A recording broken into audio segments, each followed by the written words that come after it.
फिरोजाबाद में सिरसागंज स्थित Girdhari inter college के मैदान में भाजपा प्रत्याशी विश्वदीप सिंह के पक्ष में चुनावी जनसभा को संबोधित करने पहुंची मुख्यमंत्री योगी आदित्यनाथ ने सिरसागंज वाले बाबा कालेश्वर की जय, बाबा नीम करौली की जय जयकार करते हुए संबोधन शुरू किया। उन्होंने कहा कि मुझे दूसरी बार फिरोजाबाद आने का सौभाग्य मिला है। 2 चरण पूरे हो चुके हैं। तीसरे चरण के चुनाव में आपको मतदान करके इसमें सहभागी बनना है। 2 चरणों के चुनाव में 8 राज्यों में मैं गया हूँ। मोदी सरकार जनता जनार्दन लाने के लिए इतनी उतावली क्यों है? जो यहां पे प्रोफेसर एसपी सिंह बघेल ने कहा, बघेल जी ने यही बात कही कि भारत की जनता कृतज्ञता ज्ञापित करती है। मोदी जी के नेतृत्व में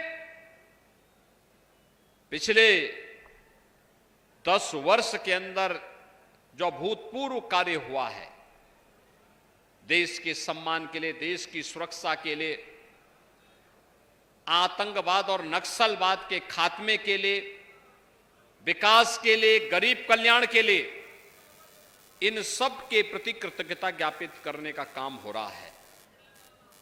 बहनों और भाइयों, आज तो मैं आपसे कहने के लिए आया हूं कि यहां पर कांग्रेस और समाजवादी पार्टी का गठबंधन भी अपना प्रत्याशी उतारा है और बहुजन समाजवादी पार्टी ने भी अपने प्रत्याशी को उतारा है। मैं केवल आपसे एक बात कहना चाहता हूं कि बहनों और भाइयों, विकास अपना महत्व रखता है। लोगों के जीवन में खुशहाली लाने के लिए गरीब कल्याणकारी योजना भी आवश्यक है, लेकिन इस सबसे बढ़कर के आपकी सरकार आपकी आस्था का सम्मान करे, यह पहली बार देखने को मिला है। क्या कांग्रेस के लोग, सपा या बसपा के लोग अयोध्या में राम मंदिर का निर्माण कर पाते? क्या राम मंदिर के निर्माण से आपको खुशी हुई? जिन लोगों को खुशी हुई थोड़ा हाथ खड़ा करके मुझे दिखाएंगे। यानी आप खुश हैं, आप खुश हैं ना? और मुझे एक बात बताओ, राम मंदिर के मार्ग में सबसे बड़ी रोड़े थे कांग्रेस, सपा और बसपा। तो जो ये बैरियर बने हुए थे, इन्हीं को क्या अपने सिर का ताज बनाएंगे? क्या बनाएंगे? क्या भाई, जो आपकी आस्था का सम्मान नहीं कर सकता, आप उसको जबरदस्ती अपने गले का हार क्यों बनाएंगे? नहीं बना सकते ना? और यही कहने के लिए मैं आया हूं। कांग्रेस के लोग क्या कहते थे? कहते थे राम हुए ही नहीं। समाजवादी पार्टी के लोग क्या कहते थे? कहते थे कि अयोध्या में परिंदा भी पर नहीं मार सकता। यही बोलते थे ना? और बहन जी के हाथी के लिए तो बोलना ही क्या है, उसकी अपनी चाल है।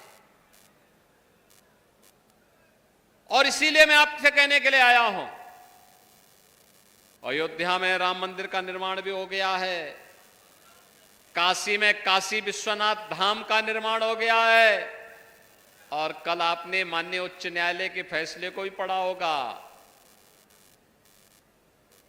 न्यायालय ने कल एक बात और कही है, और उस चीज को भी हम कहते हैं जिसको हम लोग सैकड़ों वर्षों से कहते आ रहे हैं। और बहनों और भाइयों, मैं फिर इस बात को कहता हूं कि मथुरा में जितनी भी भूमि है वह ठाकुर केशव देव की भूमि है, भगवान कृष्ण की भूमि है।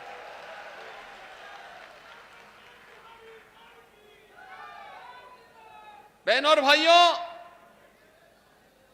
एक तरफ मोदी जी के नेतृत्व में विरासत को सम्मान और आपकी आस्था को सम्मान देने वाली भाजपा की सरकार है, और दूसरी तरफ कांग्रेस, सपा और बसपा के नेतृत्व की सरकार जो कहती है हम विरासत टैक्स लगाएंगे।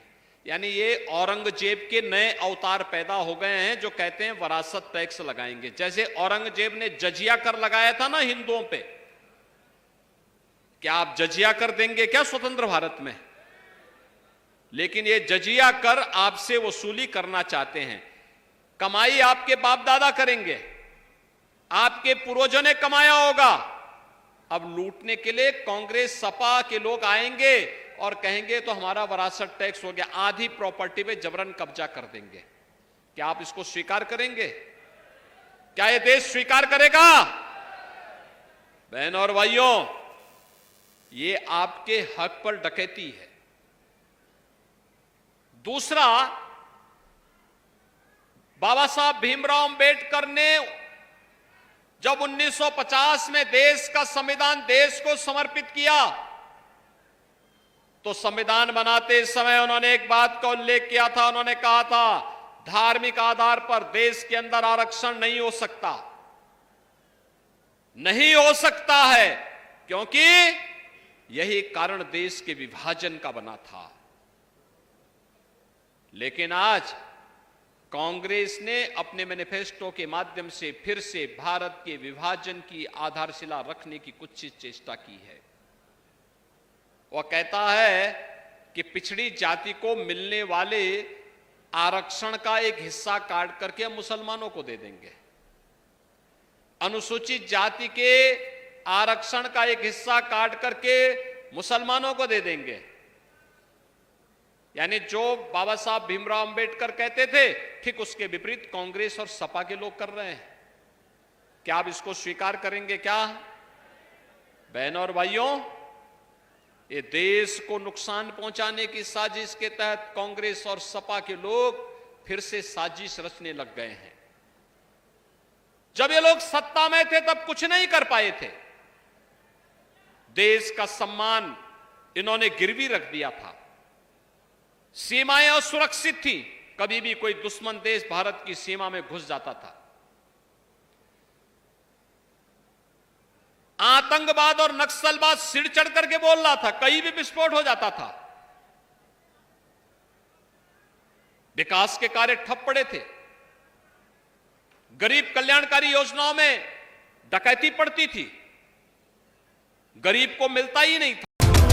VP न्यूज, खबर सिर्फ सच की।